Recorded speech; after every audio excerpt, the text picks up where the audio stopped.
The Olympia Fields in suburban Chicago is one of the most historic golf courses in the United States. It's been played by some of golf's finest, such as Jack Nicklaus, who took to the course to win the 1968 Western Open, Jerry Barber, who putted 20, 40, and 60 feet on the final 3 holes of the 1961 P.G.A. before winning an 18-hole playoff, and Walter Hagen, who clinched the P.G.A. championship in 1925. However, for all its nobility, the Olympia Fields has also been played by some pretty infamous figures. One such person was notorious gangster, public enemy number 4, and Al Capone's beloved triggerman, Machine Gun Jack McGurn. This is the tale of the life and times of one of the best amateur golfers whose life in organized crime ruined the potential of a great pro career. Becoming Machine Gun Jack McGurn. Machine Gun Jack McGurn wasn't always a mobster or, in fact, Jack McGurn, at least not to his Sicilian parents.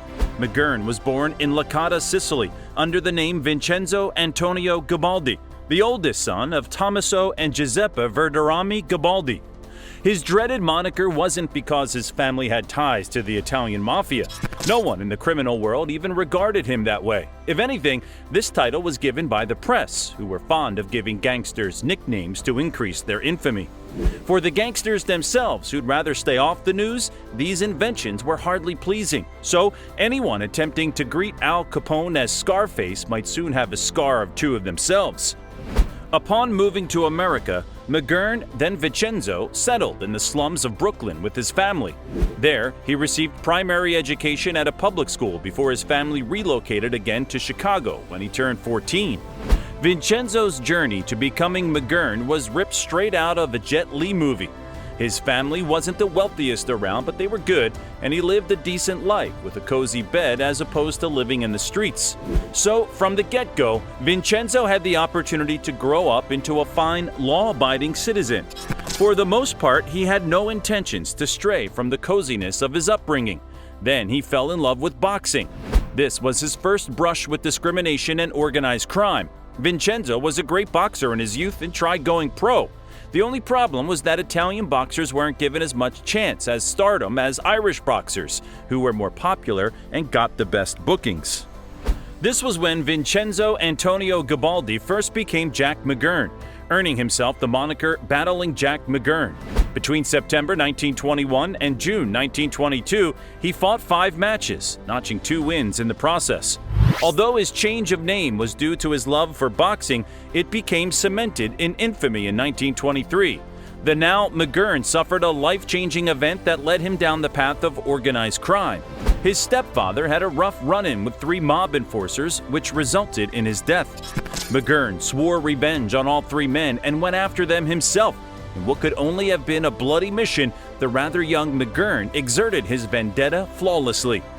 This attracted the attention of Al Capone's scouts, who tipped the mafia boss on the kid who had taken on 3 monsters out of spite. Capone was such an admirer of McGurn's determination and drive that he placed him on a payroll.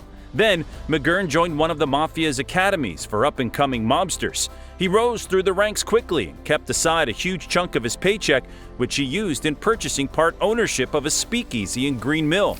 What makes this acquisition noteworthy is that it was in the middle of a different gang's territory, the same gang responsible for the murder of his stepfather. At this point, the gang boss, Bugs Moran, was well aware of what McGurn had done to his enforcers and his current affiliation with Al Capone. Suffice it to say that Moran and McGurn kept their rivalry till death. A wanted man. Like any good mobster, McGurn committed crimes all the livelong day. In 1927, for instance, one of the biggest hits was comedic singer Joe E. Louis.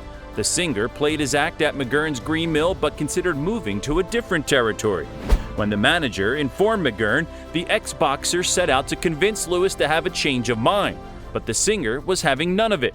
McGurn allegedly slit Louis's throat and chopped off a portion of his tongue, leaving the singer to bleed to death. However, by some miracle, Louis survived and recovered. But the loss of his tongue and scarred face meant that he continued his career with a different voice than he started. Despite being a fairly popular character at the time, the hit on Joe E. Louis wasn't much of a defining moment in McGurn's criminal career. That happened in 1929. Dubbed the St. Valentine's Day Massacre, McGurn is believed to have masterminded the killing of 7 members of Bugs Moran's gang. I say believed because different sources reported different versions of the event. Some believe he was the one responsible for the hit due to his hatred for Moran and sold the idea to Al Capone, who would also have benefited from the rival gang leader getting wiped out. Then there was the version, according to McGurn, who denied involvement in the massacre. His girlfriend turned wife, Louise Rolfe, backed up his statement with a solid alibi that they were busy between the sheets. A year later, in 1930, the chairman of the Chicago Crime Commission, Frank J. Loesch, published a list of public enemies, with McGurn ranking 4th in the nationwide list. This notoriety marked his downfall when the feds nailed Al Capone and a different boss took over the outfit. On to the green. When Al Capone wasn't terrorizing Chicago and flouting prohibition rules as a bootlegger, he was a golfer. Yeah, lots of gentlemen in the gentleman's game. Although Capone played a lot of golf, he wasn't particularly great at it. Who was, though, was McGurn. And so great was he that he eventually considered going pro when his boss got nailed on tax evasion charges.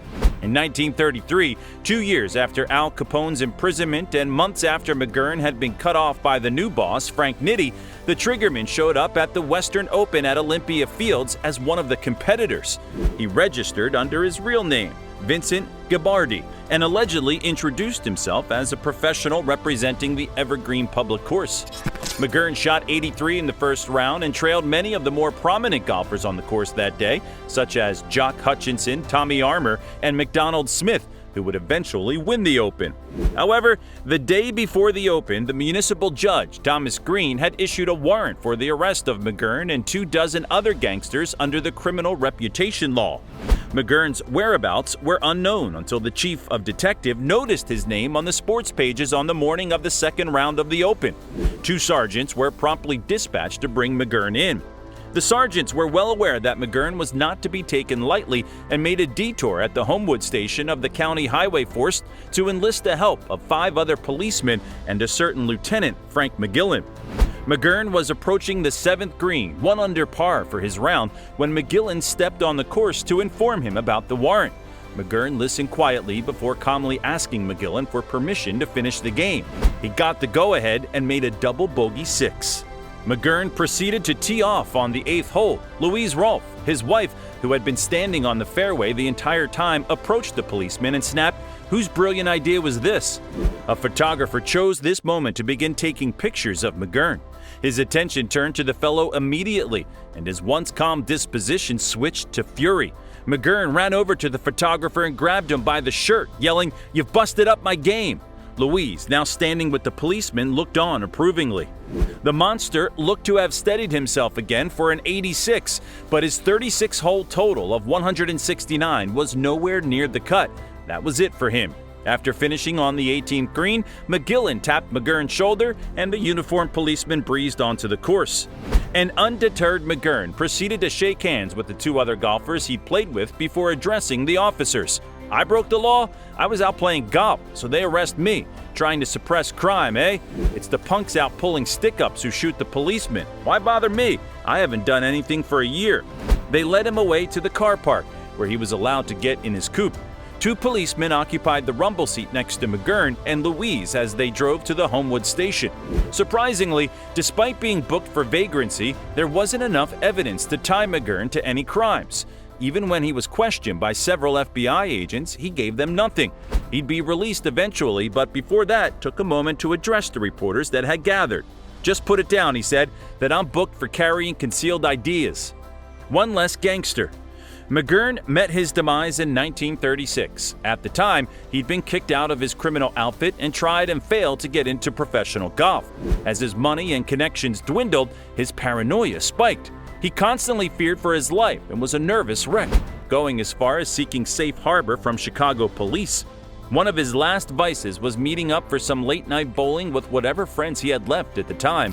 Their bowling place of choice was the second-floor alley on Milwaukee Avenue in northern Chicago.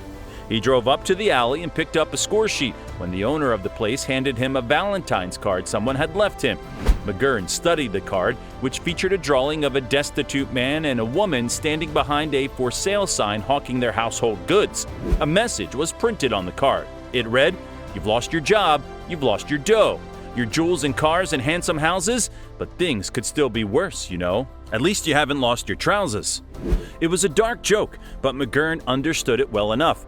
It poked at his poor finances since getting axed by Al Capone's cousin, Nitti. It was no mystery that there was no love lost between both men. Al Capone may have liked McGurn, but his successor didn't care for the triggerman. The more sinister message that McGurn missed about the card was that it came on the 7th anniversary of the St. Valentine's Day massacre. He tossed the card on the bench and went to meet up with his friends. It was 1 a.m. on February 15th at this time. 3 hitmen picked this moment to enter the alley. They'd been tailing McGurn since he rode up to the alley. They pulled out handguns from their overcoats and rained bullets on a surprised McGurn, catching him in the back and head. He died before he reached the ground. The assassins returned their weapons into their coats and calmly exited the area. What followed next was pandemonium as other patrons, including McGurn's friends, dashed out of the place. They took the score sheet with them to avoid leading the police back to them. And so came the end of Al Capone's favorite hitman.